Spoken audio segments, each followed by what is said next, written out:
Shalom. Shalom. Shalom semuanya. Shalom. Kami akan memulai ibadah kedua pada minggu ini. Kami ingin fokus kepada Tuhan. Biarlah kehadiran Tuhan pada hari ini. Oke.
Kami mengucap syukur untuk hari ini Tuhan, kalau kami masih boleh dapat berkumpul bersama-sama di tempat ini.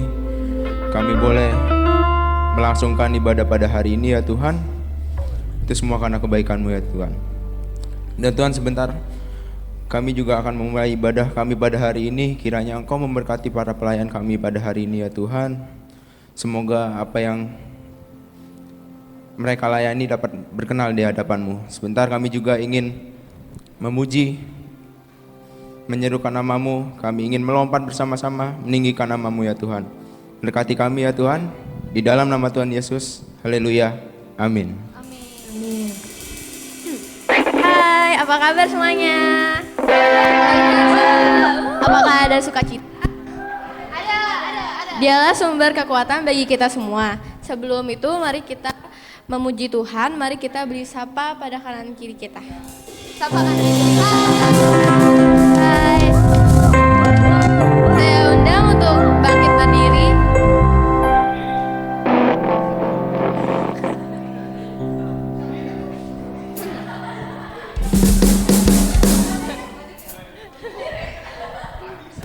Nggak bisa dong.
Jiwa kita. Amin. Amin. Siapa di sini yang percaya bahwa Yesus mengasihi kita? Amin. Aku. Mari kita menari bersama-sama dengan satu pujian. Amin.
Sudah.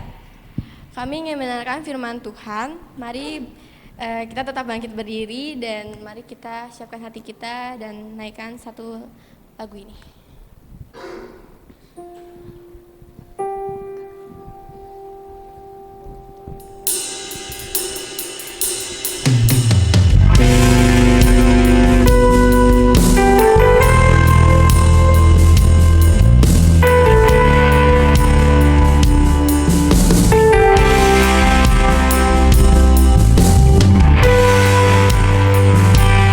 Silakan duduk kembali.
kasih atas berkat-Mu hari ini Tuhan. Kiranya kami bisa berkumpul bersatu di tempat ini. Tuhan, sekarang kami akan mendengarkan sedikit dari firman-Mu. Kiranya Engkau menyiapkan hati dan pikiran kami hingga kami dapat mendengarkan firman-Mu. Kami dapat menerapkan firman-Mu dalam kegiatan kami sehari-hari Tuhan. Kiranya Roh Kudus turun atas kami semua Tuhan. Dalam nama Tuhan Yesus, haleluya, amin.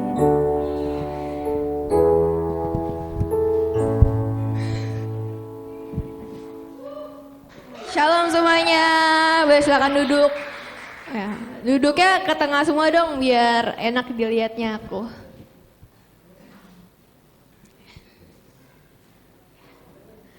Hari ini judulnya Goodness of God. Goodness of God itu pasti udah pada tahu semua lah artinya kebaikan Tuhan. Ya, kenapa aku pilih tema ini? Karena aku percaya semua di sini pasti sudah pernah mengalami banyaknya kebaikan Tuhan. Mau kita sadari atau enggak, kayak kita di sini aja itu karena kebaikan Tuhan. Nah, kalau aku mau nanya, menurut kalian sendiri apa sih arti kebaikan Tuhan? Siapa yang mau jawab?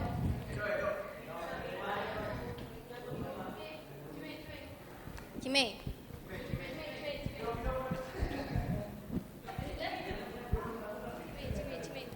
Ya, kebaikan Tuhan itu anugerah Tuhan. Kebaikan Tuhan itu Tuhan Yesus baik, memberkati kita semua. Yeay. Satu lagi. Kebaikan Tuhan itu tiada taranya. Ya, Kak Indri boleh PPT-nya? Bentar ya, tunggu bentar. Arti kebaikan sendiri itu menurut Kamus Besar Bahasa Indonesia adalah perbuatan baik, sedangkan arti kebaikan sendiri adalah perilaku yang membawa dampak positif bagi orang lain, entah mereka yang ada di sekeliling kita atau masyarakat luas. Nah, aku mau buka Mazmur 100 ayat 5.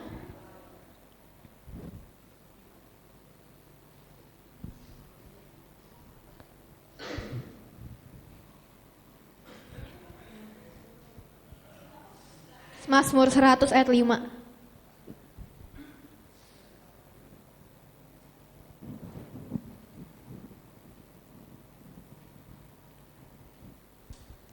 Sebab Tuhan itu baik, kasih setianya untuk selamanya dan kesetiaannya tetap turun-temurun.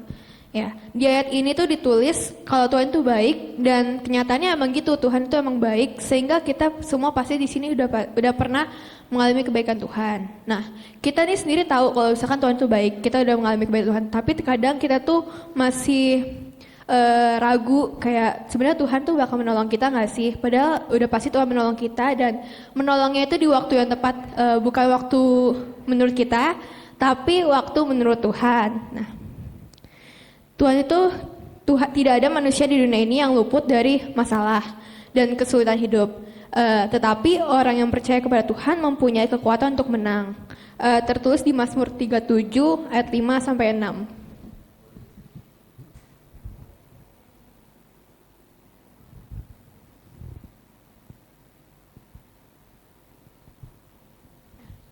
Serahkanlah hidupmu kepada Tuhan dan percayalah kepadanya dan Ia akan bertindak. Ia akan memunculkan kebenaranmu seperti terang dan hakmu seperti siang. Ya, jadi jika ada yang sungguh-sungguh menyerahkan dirinya secara total kepada Tuhan dan percaya kepada Tuhan dengan segenap hati kita, maka Tuhan akan bertindak memberi kita kekuatan dan kemenangan saat menghadapi masalah dan kesulitan hidup. Oleh karena itu, kita akan belajar 3 kebaikan Tuhan dari sekian banyaknya kebaikan Tuhan yang menjadikan kita kuat dalam menghadapi masalah-masalah kehidupan kita. Kalian tadi boleh PPT-nya? Nah, next.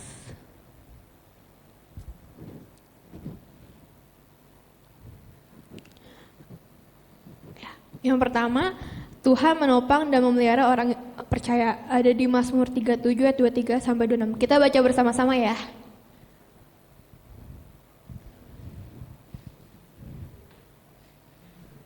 Mazmur 37 ayat 23 sampai 26.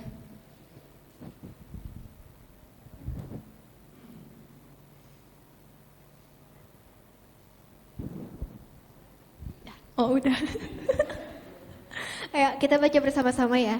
1, 2, 3. Tuhan menetapkan langkah-langkah orang yang hidupnya berkenan kepadanya. Apabila ia jatuh, tidaklah sampai tergeletak sebab Tuhan menopang tangannya.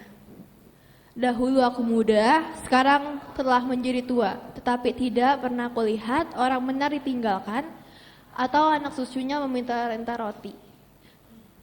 Tiap hari ia menaruh belas kasihan dan memberi pinjaman dan anak cucunya menjadi berkat. Ya.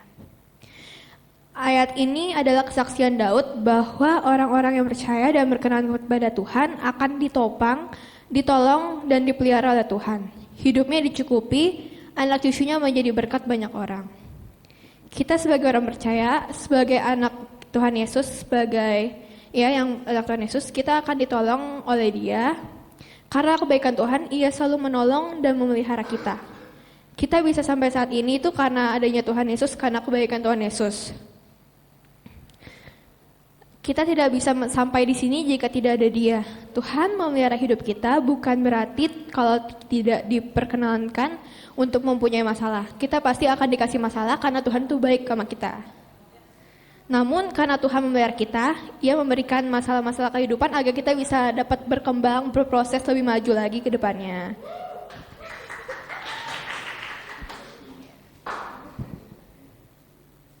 Saat kita menghadapi masalah tersebut, Tuhan selalu bersama kita. Kita tuh nggak pernah sendirian. Tuhan selalu bersama kita. Saat kita sedih, senang, Tuhan bersama kita. Terkadang kita saat senang itu kita lupa sama Tuhan. Kita sedih-sedih doang kita ke Tuhan. Terus pas senang-senangnya kita lupa. Namun sebenarnya Tuhan tuh enggak. Tuhan enggak gitu. Tuhan mau sedih, mau senang, mau biasa-biasa aja Tuhan bersama kita. Tuhan itu setia sama kita. Nah, yang kedua, Tuhan merancangkan hal depan yang penuh harapan. Ada di Yeremia 29 ayat 11.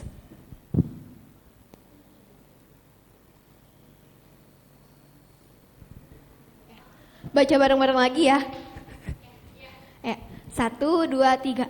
Sebab aku ini mengetahui rancangan-rancangan apa yang ada di pada mengenai kamu. Demikianlah firman Tuhan, yaitu rancangan damai sejahtera dan bukan rancangan kecelakaan, untuk memberikan kepadamu hari depan yang penuh harapan. Ya. Ini firman Tuhan yang dijanjikan oleh Allah kepada umatnya dalam pembuangan di Babel. Kita percaya firman Tuhan berlaku juga untuk kita jika kita percaya. Kita bersadar kepadanya bahwa Tuhan merancangkan masa depan penuh harapan kepada yang percaya kepadanya. Hidup kita itu bisa penuh masalah, kesulitan dan cobaan, tapi bersama Tuhan kita bisa melewati itu semua. Tuhan merancangkan masa depan damai sejahtera untuk kita semua. Ketika kita berada di dalam Tuhan, kita tidak perlu takut akan masa depan kita, karena Tuhan sudah menyiapkan masa depan kita sebelum kita ada di dunia ini. Karena di dalam Tuhan masa depan yang cemerlang akan disediakan bagi kita semua yang percaya kepadanya. Mungkin saat ini ada yang sedang takut tentang masa depan kita, nanti kita udah gede jadi apa ya, atau nanti udah gede kita bisa hidup seperti orang normal biasanya enggak ya. Tapi kita nggak perlu takut karena bersama Tuhan kita bisa mempunyai masa depan yang penuh harapan.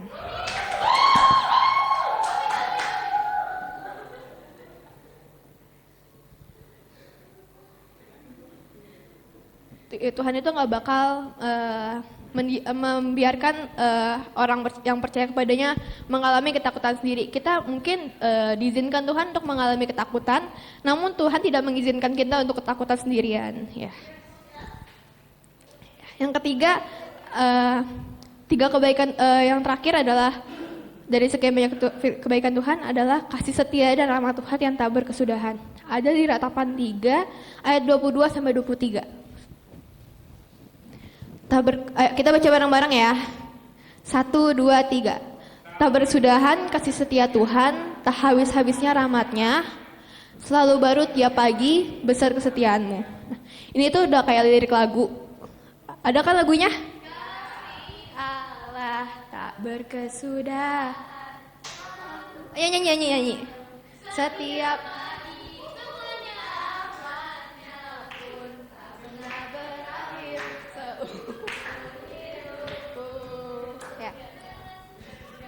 Udah. Ya. Ya, Tuhan tuh sangat mengasihi kita. Itu adalah salah satu dari sekian banyaknya kebaikan Tuhan di hidup kita. Tuhan mengasihi kita. Salah satu contoh besarnya kasih setia Tuhan adalah di Yohanes 3 ayat 16, yaitu yang karena begitu besar kasih Allah akan dunia ini sehingga Ia mengaruniakan anak yang tunggal supaya setiap orang yang percayanya kepadanya tidak binasa melainkan memperoleh hidup yang kekal. Amin. Itu janji keselamatan bagi orang percaya kepadanya. Tuhan sangat mengasihi kita, maka sudah seharusnya kita saling mengasihi sesama kita. Jangan sampai ada dendam pribadi atau dendam-dendam gitu. Padahal Tuhan aja tuh yang kita dosanya banyak aja kita sudah diampuni. Masa kita yang sesamanya nggak mau mengampuni sih? Ya, aku mau nanya satu. Tapi yang jangan gitu dong. Tapi yang jawab dua ya. Ya, aku mau nanya satu pertanyaan. Aku mau minta perwakilan 2 orang jawab. Tunjuk ya, aku tunjuk ya. Iya. Belum. Menurut kalian nih, bohong demi kebaikan tuh boleh nggak sih? Ya, bohong demi kebaikan tuh boleh nggak sih? Siapa ya? Wakilin. Ya, kalau jawab. Hah? Tidak boleh. Kenapa nggak boleh? Kenapa nggak boleh? Bohong sekecil apapun itu tetaplah bohong. Noda setitik apapun itu tetap noda. Ya. Jadi lebih baik berkata jujur apa adanya. Yakin.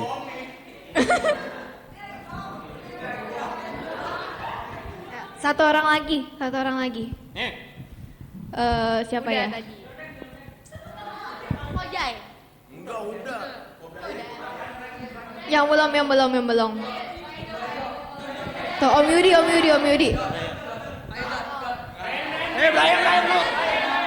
Kenapa? Berbohong demi kebaikan boleh nggak sih?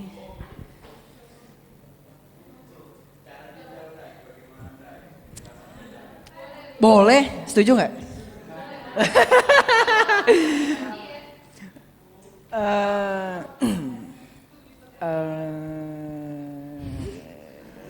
Nggak boleh lah. Kenapa nggak boleh? Nggak boleh. Ya, karena kalau berbohong dosa. Walaupun itu baik, iya. Berbohong itu dosa. Tapi kan demi kebaikan, kenapa nggak boleh? Ya kalau baik dapat pahala, bohong dapat dosa loh itu. Ya. Sekarang aku mau minta kita semua baca Mazmur 5 ayat 6. Ini jawabannya. Kita baca sama-sama ya. 1, 2, 3. Pembual tidak akan ditahan di depan matamu. Engkau membenci semua orang yang melakukan kejahatan. Siapa yang setuju kalau berbohong ini salah satu kejahatan? Ya. Kita semua tahu di sini Tuhan kita tuh suci dan kudus. Dia di dalam Tuhan tidak ada dusta. Bahkan dalam Mazmur 5 ayat 6 menulis bahwa Tuhan akan membinasakan orang-orang yang berkata bohong. Di ayat lain dalam Yohanes 5 ayat 44. Yohanes 5 ayat 44. Maaf ya banyak ayatnya. Ya, kita biar lama. Ya, 1, 2, 3. Bagaimanakah kamu dapat percaya, kamu yang menerima hormat seorang dari yang lain dan yang tidak mencari hormat datang dari Allah yang Esa. Di dalam kebenaran tidak ada dusta. Dunia mengajarkan kita kalau ada yang bohong dibenarkan, yaitu bohong demi kebaikan. Namun dalam sudut pandang kebenaran, bohong itu ya bohong, nggak ada bohong demi kebaikan. Pertanyaannya, kenapa ada orang sampai mengucapkan bohong itu sendiri? Orang berbohong karena ia tidak punya percaya. Bohong terjadi karena rasa ketidakpercayaan Ada juga yang berbohong karena ketakutan. Bisa juga karena dia khawatir akan sesuatu. Di dalam sudut pandang Alkitab, bohong itu tidak diperbolehkan. Alkitab tidak pernah menuliskan kalau berbohong adalah tindakan yang benar. Namun setidaknya Alkitab juga menuliskan kalau di situasi kita sekarang gak ada manusia yang sempurna, gak ada manusia yang luput dari kesalahan. Namun jangan sampai kita menggunakan alasan itu untuk berbohong, untuk melakukan kejahatan. Abraham,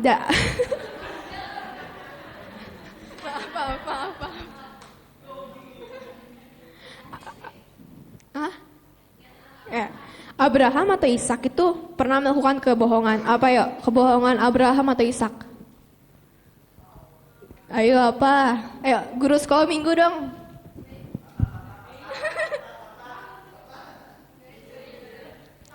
Ya. Apa ya kebohongan Abraham dan Ishak?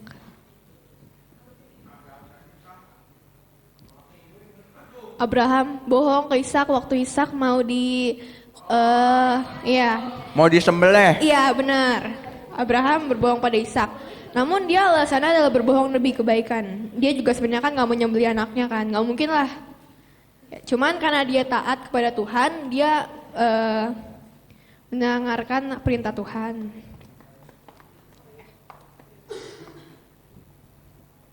Namun pas mereka Abraham dan Ishak melakukan kebohongan tersebut untuk melindungi diri mereka sendiri, penulis Alkitab menunjukkan bahwa nggak ada manusia yang sempurna. Ya kayak tadi aku bilang, setiap manusia pasti punya potensi untuk berbohong. Namun jangan sampai kita menyalahgunakan alasan itu untuk berbohong.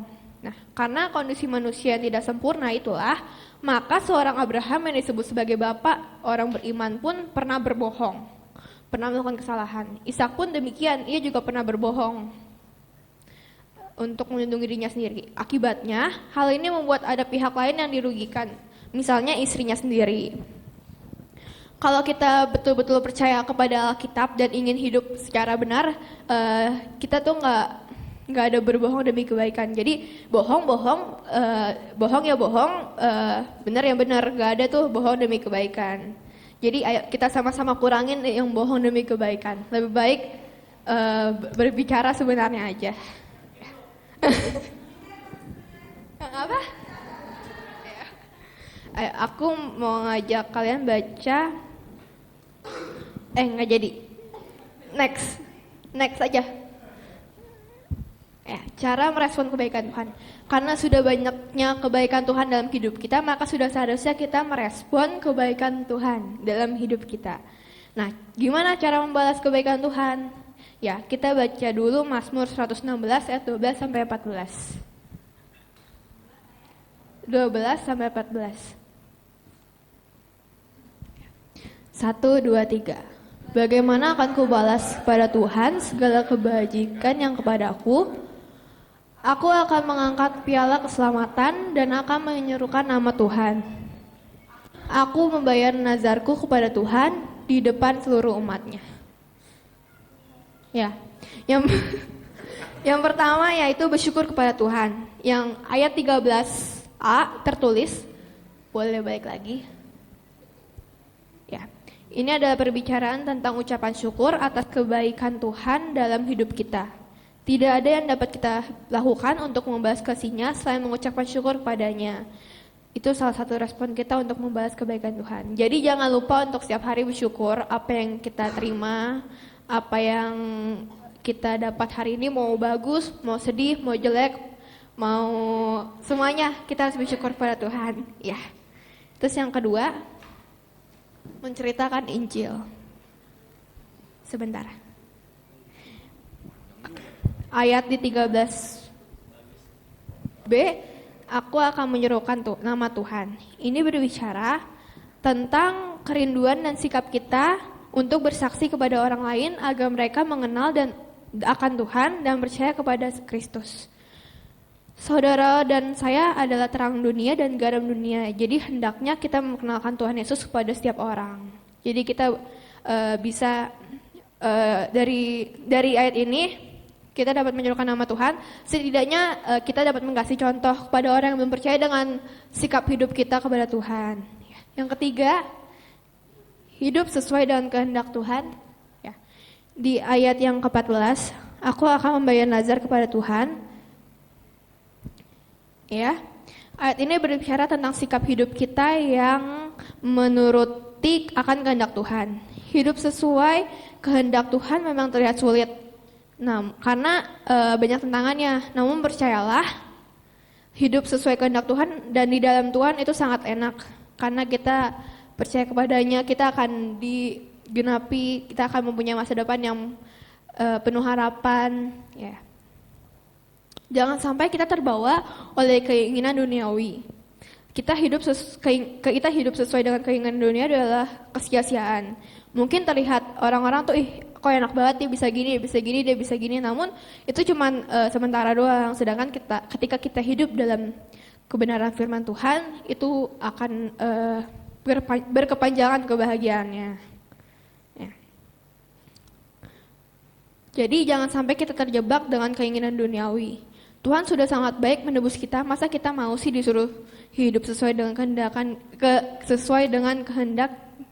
Masa kita disuruh hidup sesuai kehendaknya aja susah banget sih. Ya gitu. So, say no to kehidupan duniawi. Dan satu lagi yang perlu kita ingat semua, semuanya yang sudah benar pasti baik, namun yang baik belum tentu benar. Next. Aduh. Ya, jadi aku mau sharing dikit tentang, ya gitulah. Aku mau nanya, siapa yang percaya kalau di hidup kita tuh nggak pernah luput dari masalah? Pasti setiap orang punya masalah. Aku percaya aku di sini bukan suatu kebetulan, namun aku percaya aku di sini disuruh Tuhan untuk sharing pengalaman yang paling menurut aku tuh adalah kebaikan Tuhan yang luar biasa. Boleh nggak nih sharing? Ya. Aduh. Deg-degan. Ya, di sini pasti punya masalah, setiap orang punya masalah. Jadi nggak usah galau-galau ya, biasa aja. Oke? Ya. Jangan dong. Ya. Jadi, aduh. Jadi, jangan. Enggak. Ya. Ya, jadi di sini aku punya pengalaman yang dari kecil nggak bisa aku lupain. Benar-benar terus ingat di aku, yang menyimpan di aku sampai itu menjadi suatu kepahitan. Ada deh. Kemudian di tahun 2019-2022 masalah itu muncul lagi. Luka yang belum sembuh, kemudian jatuh lagi jadi luka baru atau mungkin nambah melebar. Gitu terus. Yang ilustrasinya tuh kayak luka, ya gitulah, luka jatuh nggak mungkin sembuh kan, yang pasti malah jadi lebih luka lagi. Nggak ngerti kan? Oh iya, makasih. Kayak waktu itu tuh buat cerita ke orang lain tuh nggak mau, bahkan waktu itu disuruh ke psikolog, aku juga nggak mau karena menurut aku buat apa sih cerita ke orang lain, kayak orang lain aja belum tentu bisa menyelesaikan masalah kita, ngapain cerita ke orang lain, ya gitu. Bener kan? Ya. Kayak terus kayak setiap hari mikirin kayak kenapa terus kayak gini, kenapa harus kayak gini terus, kenapa harus mengalami ini, kenapa harus aku yang jadi kayak gini. Jangan gitu. Nanti sedih beneran. Ya. Lalu pada 2022 karena waktu itu pandemi, jadi gereja tuh benar-benar Zoom. Terus karena aku malas ikut Zoom, aku nggak pernah gereja. Ya. Ya maaf ya. Terus waktu 2022 itu tuh udah mulai aktif lagi gereja karena kan udah mulai onsite lagi. Jadi aku aktif gereja lagi, aku ketemu teman-teman, jadi aktif di gereja, punya komunitas yang berkualitas. Ya. Ya gitu. Terus mulai dari situ rajin ikut kegiatan gereja deh. Nah, kemudian ketika saya dihadapi masalah itu lagi, saya mulai mikir, sampai kapan saya mau terpuruk? Sampai kamu mau mikirin terus menyimpan kepahitan itu sendiri, kayak sia-sia sebenarnya. Karena mau disimpan mau enggak itu tetap aja bakal berlalu. Jadi waktu itu saya mikir untuk menyerahkan apa yang saya alami, apa yang saya rasakan kepada Tuhan. Ya. Akhirnya saya mau berproses untuk mengampuni, mulai berproses untuk bisa menerima keadaan yang saya hadapi. Ya. Udah, jangan galau. Belum selesai. Oh iya. Sabar dong. Tuhan mau berproses lewat masalah itu karena Tuhan tahu saya bisa melewati hal itu dan membuat saya menjadi pribadi yang lebih baik lagi. Ya. Tuhan baik menurut saya. Tuhan baik karena mengizinkan saya melewati masa-masa itu. Saya bisa seperti ini, berdiri di sini itu karena kebaikan Tuhan. Karena masalah itu saya bisa menjadi pribadi seperti ini. Jangan gitu. Nah, bentar, belum selesai. Bentar, tadi sampai mana? Oh, mana ya? Nah, saya mulai mengerti artinya bersandar kepada Tuhan, mengandalkan Tuhan dalam setiap masalah. Karena kita memang menghadapi masalah mau seberat apapun, mau seringan apapun, kalau misalnya kita tidak mengandalkan Tuhan, itu masalah bakal menjadi berat dan kita nggak bakal bisa lewati itu. Dengan kita mengandalkan Tuhan, mau masalah seberat apapun, pasti kita bisa lewatin itu. Jadi jangan lupakan Tuhan dalam setiap langkah hidup kita. Dengan ada masalah ini saya belum mengerti kalau misalkan Tuhan itu menyediakan masa depan yang penuh harapan. Jadi mau kita gimana pun, mau kita dalam kondisi apapun, masa depan penuh harapan pasti dalam kita. Masa depan penuh harapan itu disediakan bagi Dia karena kita sudah percaya kepadanya. Ya. Bentar, belum selesai juga. Mungkin kalau misalkan saya nggak dihadapi masalah itu, saya nggak bisa berdiri di sini, saya nggak bisa menjadi pribadi seperti ini, saya nggak bisa menjadi orang yang percaya kepada Tuhan. Karena bahkan dengan masalah itu, Tuhan mengizinkan masalah itu biar saya bisa percaya kepada Tuhan. Tuhan juga sangat baik karena menemukan saya kepada teman-teman di komunitas gereja, saya yang berkualitas. Jadi setiap minggunya saya merasa terhibur, saya nggak merasa sendirian. Ya, udah, jangan GR ya. Jangan gimana-gimana. Saya merasa beruntung ketemu mereka. Udah.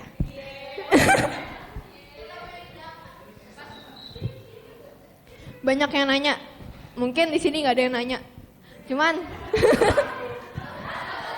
banyak yang nanya. Cuman di sini nggak ada yang nanya. Cuman ada yang nanya. Gimana caranya bisa berdamai dengan keadaan? Nah, jujur gak nih? Jujur, susah banget untuk berdamai dengan keadaan. Buat berdamai sama keadaan tuh kayak situasinya kertas diremes, dia nggak bakal bisa lurus lagi kan. Sama dengan keadaan hati saya waktu itu. Cuman butuh proses yang sangat panjang untuk bisa seperti ini. Untuk bisa sharing kayak gini tuh butuh proses yang panjang. Ya. Mulai dari belum selesai, jangan tepuk tangan terus. mulai dari sedih-sedihan, kayak merasa sendiri. Cuman sekarang saya udah nggak mengalami keadaan tersebut. Sekarang saya percaya bahwa setiap apa yang saya hadapi dalam kehidupan saya selalu ada pesannya. Tuhan mau saya merasakan kebaikan Tuhan di hidup saya, maka Tuhan izinkan itu terjadi di hidup saya. Ya. Mungkin banyak orang yang bilang trauma atau apalah, namun saya percaya bahwa ketika saya bisa mengampuni, saya percaya kepada Tuhan, saya mau mengampuni, saya percaya kepada Tuhan, saya menerima keadaan, saya mau berproses, tidak akan ada trauma itu, karena Tuhan sendiri yang akan memulihkan hati saya. Belum, jangan tepuk tangan lagi. Udah mau jam 12. Ya. Kalau ditanya nih, sakit atau enggak sih? Ya namanya luka pasti sakit lah. Namun karena kebaikan Tuhan, luka saya dipulihkan dan diganti dengan kebahagiaan. Ketika kita mengandalkan Tuhan dalam segenap perkara kita, maka Tuhan akan turun tangan.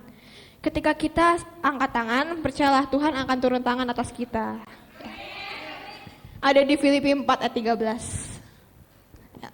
I give you. 1, 2, 3. Segala perkara yang dapat kutanggung di dalam Dia yang memberi kekuatan kepada aku.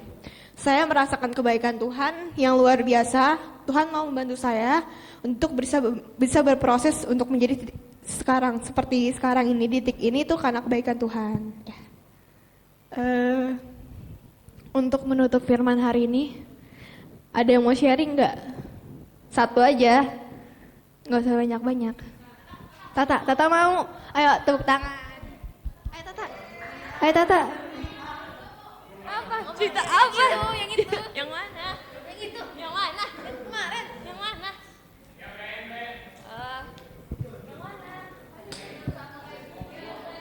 Hah? Oh. Aduh. Jadi gini. Jadi semua orang kayaknya udah tahu ya. Nih, sebetulnya aku nggak pernah cerita, cuman aku mau kasih tau aja ya. Jadi aku itu dulu sempat pacaran beda agama. Terus habis itu emang dari awal kita udah tahu kan nggak bisa, cuman emang masih dipaksa aja. Jadi ya kita jalanin. Terus habis itu ternyata jangan dong. Ternyata aku itu kasusnya udah ketahuan sampai BK. Jadi semua guru udah tahu. Jadi ya udahlah. Aku dipanggil sama guru wali kelas aku, dan wali kelas aku itu emang dia itu gurunya Islami banget. Jadi ya kalau tahu anaknya pacaran pasti gak dibolehin lah, apalagi tahu aku tuh Kristen terus dia Muslim. Terus akhirnya udah dipanggil satu-satu. Awalnya tuh aku mikir kan, apa temen-temen aku tuh awalnya dikasih tahu aku tuh diomongin gitu sama guru, tapi cuma nama aku doang. Terus aku mikir kayak, Tuhan kok cuma aku doang sih yang ini nama guru, kenapa dia enggak? Jadi selama aku sekolah itu aku mikirin, aku tuh harus apa nanti, masa harus jujur atau aku harus bohong? Tapi maksudnya ya udahlah, aku karena dia tuh santai banget, jadi kelihatannya tuh mukanya nggak ada beban sama sekali. Jadi harus aku yang mikirin aku nanti mau jawab apa. Jadi waktu pokoknya udah nggak baik lah. Terus akhirnya aku doa sama Tuhan, aku bilang kayak, Tuhan ini aku sekarang harus apa hubungannya. Terus udah kan, aku tiba-tiba waktu itu lagi habis selesai pelajaran PAI kayak pendidikan agama Islam, tiba-tiba aku dipanggil sama guru aku dimasukin ke ruangan buat kayak literasi bahasa Arab gitu. Jadi aku di situ diliatin orang-orang di sana, mereka lagi kayak belajar gitu kan. Terus aku disidang sama guru aku, ditanya-tanyain, kamu tuh sebetulnya lagi ada apa gitu-gitulah. Situ akhirnya aku mikir kayak, apa aku bohong ya? Maksudnya bohong biar aku tuh aman sama dia, biar nggak dikasih tahu ke orang tua aku. Tapi ternyata emang udah nggak bisa lagi. Jadi udah kayak gak ada jalan keluar lagi. Akhirnya ya aku udah nggak bisa bohong lagi. Aku akhirnya kasih tahu semuanya. Terus gurunya suruh aku putus. Terus akhirnya aku mikir kayak, ya udahlah biar aku aman. Aku cuman ngomong doang. Terus pas aku kasih tahu ke dia akhirnya juga mikir, ya udahlah ngomong doang, putus tapi tetap masih jalanin. Dan ternyata beberapa minggu kemudian emang bener-bener udah gak bisa, emang kita tuh emang bener-bener dipantau, jadi emang gak pernah ngobrol lagi, terus udah gak pernah main bareng lagi gitu-gitu, jadi ya udah gak ada interaksi lagi lah. Terus aku juga gimana ya rasanya tuh, kayak kan masih menjalani hubungan tapi dia tuh kayak udah ngejauh gitu-gitu kan, jadi bingung sendiri. Terus akhirnya dia dipanggil juga, terus aku kan sempet tanya kayak, jadi kita mau gimana? Terus dia masih jawab nggak tahu, jadi kan ngegantung. Jadi aku juga bingung kan harus gimana. Terus ya karena emang bener-bener udah gak enak dan menurut aku udah gimana gitu, akhirnya kemarin aku putus. Yeay. Dan yang putusin tuh dia guys, bukan aku. Jadi emang kayak, jadi kan udah malam gitu, sekitaran jam 11-an malam, tiba-tiba tuh kan jadi itunya dia putusinnya tuh hari Jumat gitu. Jadi bener-bener tuh hari Jumat aku mikir kayak ya udahlah, dia kan minta kayak break gitu, jadi istirahat gitu kan, hubungannya belum putus. Tapi ternyata enggak sampai hari Senin.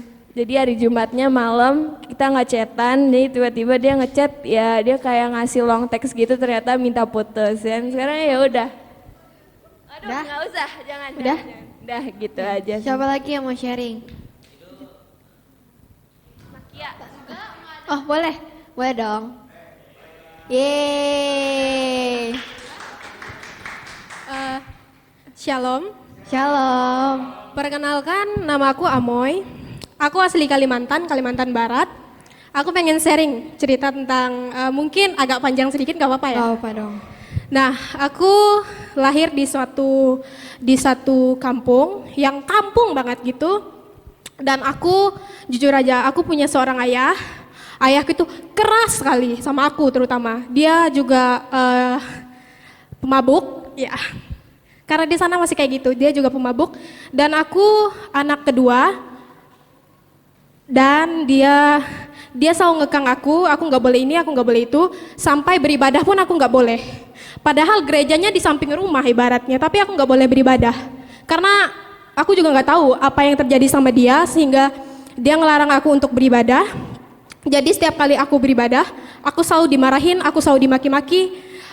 Pokoknya intinya dia berbicara tentang sesuatu yang merendahkan aku. Intinya kayak gitu. Dan aku pada saat itu tuh benar-benar terpukul, sempat pengen bunuh diri ya. Sempat pengen bunuh diri, tapi aku ngelihat ibu aku kalau aku bunuh diri, ibu aku gimana gitu. Soalnya bapak aku nggak cuma keras ke aku, tapi ke mama aku juga. Bahkan dari dulu, dari aku kecil, aku sudah terbiasa melihat kekerasan, kayak mama aku sama papa aku bertengkar, tonjok-tonjokan gitu. Jadi aku sudah terbiasa dari dulu melihat hal itu, tapi satu hal yang selalu aku tidak pernah meninggalkan Tuhan Yesus. Aku selalu berdoa sama Tuhan setiap kali aku merasa sedih. Bahkan aku ke gereja, aku ngumpet, aku lewat naik jendela supaya aku bisa beribadah. Karena apa? Karena di depan pintu dia udah jaga. Jangan sampai aku lewat, jangan sampai dia ngelihat aku lewat ke gereja. Nah, pernah sekali aku lagi di gereja, terus kami lagi beribadah, ibadah pemuda. Jam 7 malam, tiba-tiba ada yang nendang pintu gereja. Pada saat itu aku udah, ini siapa nih? Setelah aku lihat ternyata papa aku. Dan dia manggil aku, terus aku langsung pulang karena malu kalau dimarahin di depan teman-teman yang lain, gak enak juga. Pas aku pulang, dia maki-maki aku dengan kata-kata yang gak bagus. Kayak, kamu kenapa sih keluar malam gitu? Itu masih jam 7 loh, kamu kenapa sih? Kamu mau ngapain di luar sana? Kayak gitu. Padahal dia udah jelas-jelas lihat aku beribadah, dia udah jelas lihat aku lagi ibadah, tapi dia ngomong kayak gitu. Nah, aku lagi diam nih sambil nangis, tiba-tiba dia, benar saat itu aku ingat banget, dia megang golok, terus dia lempar. Untung aku nangisnya nunduk. Kalau aku nggak nunduk mungkin udah kena aku, benar-benar itu. Tapi setelah itu aku benar-benar serahin semuanya ke Tuhan. Selama 3 tahun aku berdoa sama Tuhan, tolong Tuhan luluhkan hati papanya aku Tuhan gitu. Kalau dia memang tidak bisa berhenti mabuk, tolong Tuhan buat emosinya reda kayak gitu. Itu pergumulan aku sama 3 tahun dan dibantu sama gembala-gembala di sana juga. Kami setiap kali aku sering ke pastori itu tempat tinggalnya gembala. Di sana aku sering berdoa, bergumul sama mereka, saksinya kalau aku sampai nangis-nangis berdoa di situ, mereka juga nguatin aku. Itu benar-benar kayak berasa dikuatin gitu sama Tuhan. Dan pada akhirnya sekarang puji Tuhan, walau ayahku sudah berubah. Iya. Selama 3 tahun aku berdoa sama Tuhan, Tuhan ubahkan dia, Tuhan ubahkan dia, benar. Dia berubah, dia sekarang udah rajin ibadah, emosinya juga dia udah stabil, dia ngedukung aku. Bahkan dia kalau misalnya hari Minggu, dia yang bangunin aku. Moy bangun, kamu gak ibadah? Kayak gitu. Benar-benar Tuhan itu luar biasa banget. Iya, itu hal yang paling aku rasakan kebaikan Tuhan ya. Dari dia yang pemarah, yang asal nonjok kayak gitu, tapi sekarang puji Tuhan aku benar-benar Tuhan Yesus itu memang baik. Dia nggak jawab doa kita dengan secepat itu, dia nggak jawab doa kita dengan cepat, tapi dengan waktu Tuhan itu pasti yang terbaik. Waktu Tuhan pasti yang terbaik, walau kadang tak mudah dimengerti, lewati cobaan, ku tetap percaya waktu Tuhan pasti yang terbaik. Ingat, waktu Tuhan pasti yang terbaik. Terima kasih. Terima kasih. Udah? Udah? Ada mau lagi nggak? Udah? Ada? Udah? Oh, udah. Oke. Sekarang kita akan tutup sharing kita. Ya. Mari kita bersatu dalam doa. Tuhan, sekarang kami telah selesai mendengarkan firman-Mu Tuhan, kiranya kami dapat menerapkan dalam kehidupan kami sehari-hari. Tuhan, kiranya kami dapat merespon dengan benar kebaikan Tuhan, dan kami terus mengingat besar dan banyaknya kebaikan Tuhan dalam hidup kami Tuhan. Terima kasih Tuhan, hanya di dalam nama-Mu kami berdoa. Amin.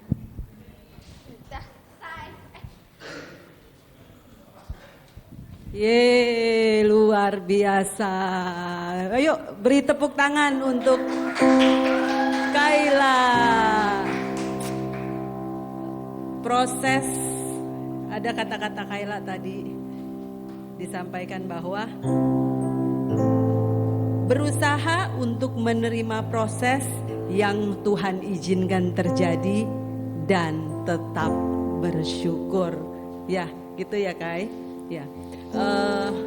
Satu hal tadi Kayla sampaikan di awal tentang Mazmur 100 ayat yang kelima, bahwa Tuhan itu baik, kasih setianya untuk selama-lamanya dan setianya tetap turun temurun. Apa yang Kayla sampaikan tadi mengingatkan kita semua bahwa dalam kehidupan kita Tuhan itu selalu baik. Ya, bahkan Kayla sampaikan tadi bahwa proses yang Kayla alami, bahkan Kayla berani saksikan loh ya kepada teman-teman semua, bahwa apa yang dia alami beberapa tahun, apa yang dia hadapi, pergumulan apa yang harus dia lewati, dia saksikan. Tapi satu hal Kayla sampaikan tadi, bahwa Tuhan baik bagi dia. Bahkan proses yang dia alami, dia coba melewati, menghadapi, dan menjalaninya. Satu lagi tadi Amoy sampaikan bahwa waktu Tuhan selalu yang terbaik. Kalau ada di posisi Amoy pun waktu itu, belum tentu semua orang punya respon yang sama. Tapi sama-sama barusan kita saksikan bahwa dengan dia berdoa, dia percaya bahwa Tuhan mempunyai waktunya sendiri dan bahkan waktunya itu tepat. Ada amin semua? Kayla sampaikan di situ bahwa Tuhan merancangkan masa depan yang penuh harapan, gitu ya Kay? Ya, Tuhan merancangkan masa depan yang penuh harapan. Dan satu hal tadi Kayla bilang, boleh nggak kita bohong? Boleh nggak kita bohong? Apakah bohong itu dosa? Jadi Kayla tadi sampaikan gitu ya Kay. Jadi sebenarnya namanya dosa, nggak ada yang namanya dosa kecil atau dosa besar. Dosa adalah dosa, dan dosa selalu ada akibatnya. Ya, jadi artinya walaupun bohong sedikit, walaupun tadi ada yang bilang bohong untuk kebaikan, nggak pernah firman Tuhan sampaikan bahwa dalam keadaan apapun kita diizinkan untuk menyatakan sesuatu yang tidak benar. Ya, Kayla Tuhan pakai lebih untuk menyampaikan isi hati Tuhan, bahkan yang lain pun sama. Percaya Tuhan selalu mempunyai waktu yang terbaik dan Tuhan selalu merancangkan masa depan setiap anak-anaknya, masa depan yang penuh harapan. Ada amin? Ya, saya kembalikan kepada WL.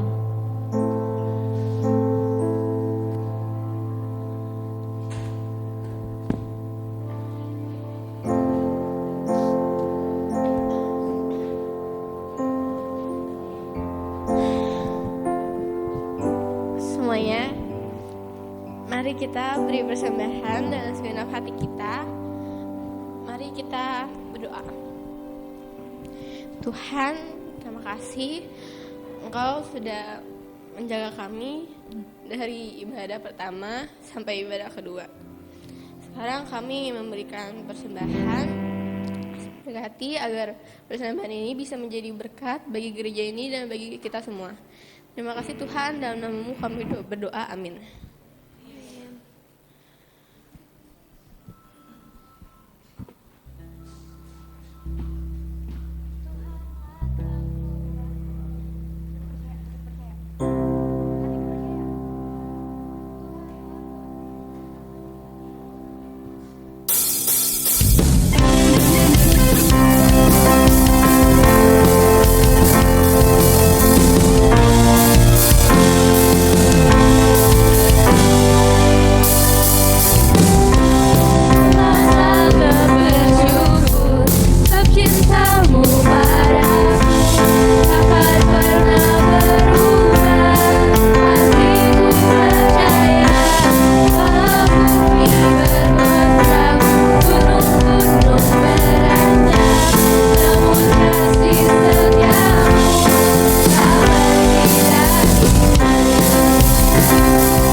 Oke, kalau gitu saya mengundang Tante Junkian untuk menutup ibadah kita. Mari kita tundukkan kepala. Bersyukur Bapa untuk kebaikan-kebaikan yang Bapak nyatakan dalam kehidupan setiap kami Tuhan. Setiap anak-anak-Mu di tempat ini. Bersyukur untuk kebenaran firman yang Tuhan sudah bukakan kepada setiap kami Tuhan. Kami akan terus berkata bahwa Engkau adalah Tuhan yang baik. Engkau Allah yang baik bagi kehidupan kami. Segala proses yang Tuhan izinkan terjadi untuk membentuk kami semakin dewasa dalam mengiring Engkau. Terima kasih Bapa, berkati Kayla yang sudah menyampaikan isi hatimu. Pakai dia lebih heran, pakai dia lebih lagi, agar dia boleh menjadi saksi Tuhan. Dimanapun dia berada, dia boleh menjadi berkat.